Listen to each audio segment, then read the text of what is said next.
Hello, welcome to this, video, hopefully on the change of policing in Britain from 1970 to 2000. Sorry about the interference, I don't know what to do about that, I don't really think I can do anything about that, but I'm sure we'll manage.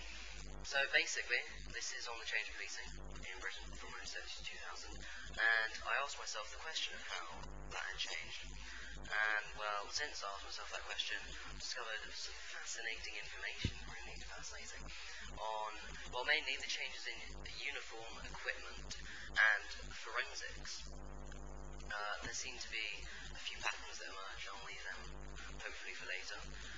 And it also really is quite shocking. I've found a little table about arrest rates showing hopefully the improvement in arrest rates over the years. Since this is starting from the 70s, I would recommend one thing before we start, is have a good look at the 70s, an entertaining look at the 70s. I recommend watching Life on Mars. It is an entertaining, series, but it is at the same time very true, very close to the real thing. And also there is another series called Ashes to Ashes in the 80s, which is again very close to the truth. But to start on the actual project, effectively, I'm going to start with equipment. And the equipment in the 70s was, well, there really wasn't much equipment. An officer would be given with a pad of paper and a pen. That was really the only for certain object given. They would have been given cuffs, handcuffs, but that, an officer didn't necessarily, he wasn't necessarily going to have them on him at the time, which is really shocking, actually, I think. But then maybe it wasn't required. The 80s really pulled through for the equipment. A lot more equipment was required in the 80s, and that may have been because of Thatcher's reign of terror, or something like that. I mean, the riot shield was brought in, the beginning of riot gear was brought in, and the beginning of a firearms squad was even brought in, due to, all the riots, effectively. A police officer himself would definitely be carrying handcuffs, along with the other equipment of paper and pen, and usually a blunt object for, effectively beating rioters, but, also for safety, I suppose. That's basically it due to the, Prime Minister. The 90s, were, again, an advancement. They made advancements. Although, basically, the 90s gear is not too much different from what we see today. So, you can imagine that. This picture, hopefully, shows what there is. There's a taser gun, Glock pistol, a clip-on tie, interesting, and, the belt containing cuffs, pad of paper and pen, which seem to be cropping up, must be important. I believe that's actually the uniform done, come to think of it. Sorry, not uniform equipment, but I am moving swiftly on to the uniform. So, uniform. Well, basically, an officer's uniform in the 70s was very much like the famous blue trench coats of, before the 50s and so on. However, they weren't blue. They weren't quite as long, because the length of the old blue trench coats made it very difficult to run because they're big, heavy coats, and running in them was difficult due to the length and, constricting the knees. So the coats were turned black and shortened for practicality, and most of the changes throughout the decades in the uniform are due to practicality. Here is a picture of hopefully a male policeman's helmet. That really is a traditional helmet, which I think, is a good helmet to be traditional about. Although the female never wore that helmet. Policemen still sometimes wear that helmet, but policewomen always wear, the hats are actually very similar to today.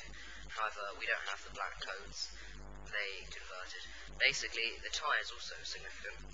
The uniforms were different in the 70s because, men were still viewed effectively above women. And the 80s were still quite sexist as well. But that was really when the uniforms started to come together. In the 80s, really, we see the change from the black coat to the black shirt and jumper along with trousers. Yeah, because women also used to have a skirt in the 70s, which then changed to trousers as well. Again, all these changes for practicality, and along with this, the 80s also saw the change of the tie, which used to be an actual tie. It's now changed to a clip-on, simply because there were cases of police officers effectively being strangled with their own tie. So it was necessary, basically. And the 90s is very similar to what we see today in Britain, apart from we thankfully don't have those hideous yellow coats. It's just generally a blue shirt with light body armour, in fact, and trousers, basically, for both sexes. So, it's unified now. And now I seem to be moving on to the forensics, the final part of this hopefully entertaining and engaging speech. Hopefully nothing bad. So, forensics. Well, in the 1970s, it virtually didn't exist, basically, because, well, police didn't respect the crime scene. They would effectively trash it for forensics to deal with. Well, first let me establish what forensics is. It's the use of scientific methods to establish, with evidence, if someone was the culprit, and because it's factual, you can be certain about it.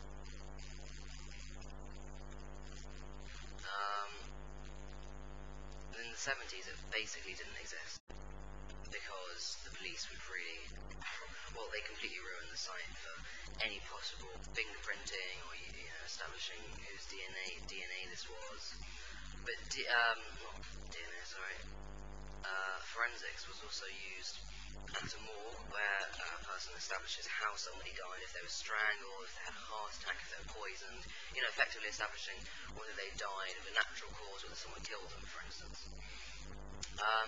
Basically, unlike the others, well, in a different way, forensics will only advance with technology, as in how precise microscopes can get, how precise our readings can get, and so on. And throughout the decades, forensics has advanced because of technology. The 80s really made some major advancements with it, simply because police started respecting the crime scene, and so forensics were able to examine it, basically. After that, the 90s, well, effectively the 80s were like a primitive version of the 90s. They could use forensics, but it was very primitive, and now the 90s were a much more advanced way of using forensics, and in the 90s, we really did get a lot of cases solved. And I think even in the 2000s, I don't know, we're still solving even more crime scenes with forensics, and I think it will just continue to get more precise. So that really would be forensics done, which brings me to the end of this speech, apart from I have one last thing to show, which is this graph or chart, hopefully. This chart shows the amount of people arrested, effectively, every year from 1880 to 2000, in millions, which is really surprising. I thought I was a bit shocked by it. But it's from genuine police records in Britain, so hopefully, well, it's genuine. So I'll leave you with that view, and I hope you enjoyed this presentation or video, and I hope you actually learned something as well. It wasn't intended just to be entertaining. Well, maybe, who knows. But thank you for listening. Hope you enjoyed it. Now I've got to go.